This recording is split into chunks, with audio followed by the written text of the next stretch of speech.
Hello student, math magician online class में आपका स्वागत है। मैं श्याम कुमार।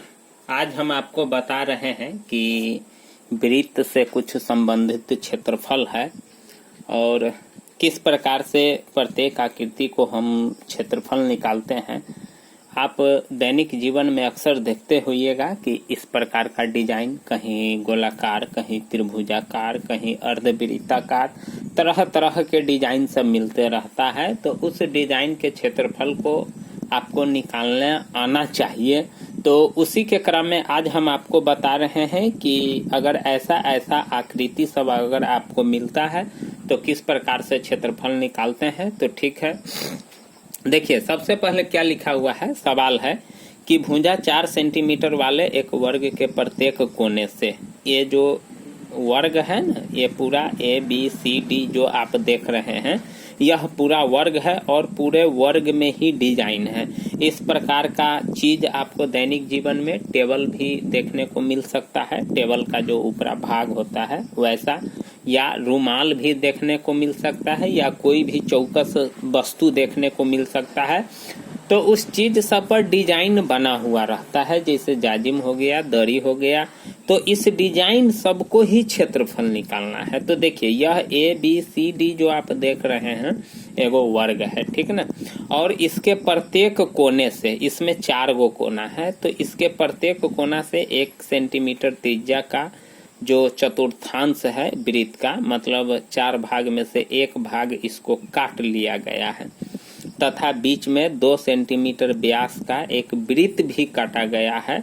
तो वर्ग के शेष भाग देखिए, यहाँ से ये काट करके हटा दिया, यहाँ से ये काट करके हटा दिया, यहाँ से ये, यहाँ से, और ये बीच में भी काट लिया जाता है। तो आपके पास शेष भाग यहाँ से यहाँ, यहाँ से यहाँ, यहाँ से यहाँ, ये जो आप देख रहे हैं यही शेष भाग सिर्फ बच जाता है।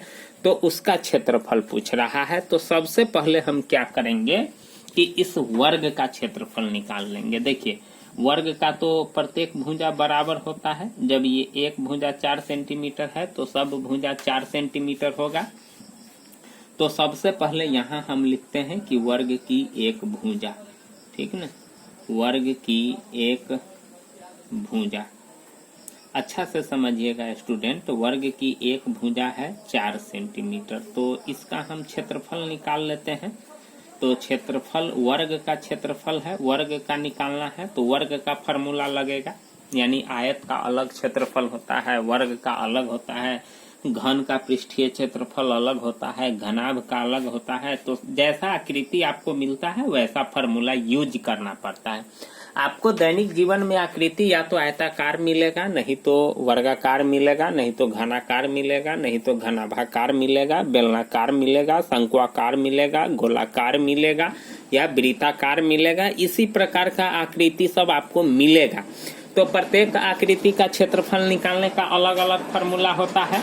तो वर्ग का क्षेत्रफल निकालने का फॉर्मूला होता है भुजा गुने भुजा, भुजा गुने भुजा, यानी इसको हम भुजा स्क्वायर भी कहते हैं। तो यहाँ भुजा मेरा 4 है तो 4 गुने 4 सेंटीमीटर स्क्वायर हो जाएगा। तो 4 चौका 16 सेंटीमीटर स्क्वायर वर्ग का टोटल क्षेत्रफल हमको मालूम हो गया।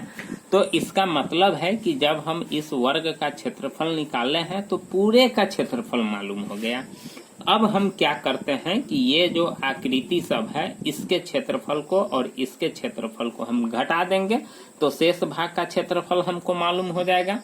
तो सबसे पहले देखिए, प्रत्येक कोना से 1 सेंटीमीटर त्रिज्या का वृत्त काट लिया गया है, चतुर्थांश है। यानी त्रिज्या कितना है सो देखिए, चतुर्थांश की त्रिज्या, चतुर्थांश की त्रिज्या क्या दिया हुआ है, 1 सेंटीमीटर दिया हुआ है, ठीक ना। तो एक तरह से हम इसको त्रिज्य खंड भी मान लेते हैं। क्या मान लेते हैं? त्रिज्य खंड। तो त्रिज्य खंड मान लेते हैं। तो अब हम त्रिज्य खंड के क्षेत्रफल वाला फॉर्मूला लगा देंगे। तो देखिए सबसे पहले हम क्या करते हैं कि एक त्रिज्य खंड का क्षेत्रफल निकालते हैं। एक त्रिज्य खंड का क्षेत्रफल, अब देखिए वैसे तो चतुर्थांश है, तो एगो चतुर्थांश है तो 4 गो चतुर्थांश है, तो चारों भाग मिलकर के 1 भाग भी हो जाता है। तो इस प्रकार से आप वृत्त का डायरेक्ट क्षेत्रफल भी निकाल सकते हैं 1 भाग करके। लेकिन यहाँ त्रिज्य खंड बना हुआ है तो त्रिज्य खंड का ही हम यूज करके बनाते हैं। तो त्रिज्य खंड का त्रिज्या क्या हो जाएगा 1 सेंटीमीटर नहीं, और थीटा भी इसमें यूज होता है। तो देखिए वर्ग है तो वर्ग का प्रत्येक कोना यानी प्रत्येक कोना 90 डिग्री होता है। तो चलिए तो निकाल लेते हैं इसका भी क्षेत्रफल। तो क्या होता है थीटा बट्टे 360, क्या होता है थीटा बट्टे 360 गुने पाई आर स्क्वायर, यही होता है त्रिज्य खंड का क्षेत्रफल थीटा बट्टे 360। तो थीटा यहाँ 90 है तो 90 बट्टा 360 गुने पाई का मान यहाँ आप रख सकते हैं 22/7, क्योंकि यहाँ तो पाई का मान दिया हुआ नहीं है।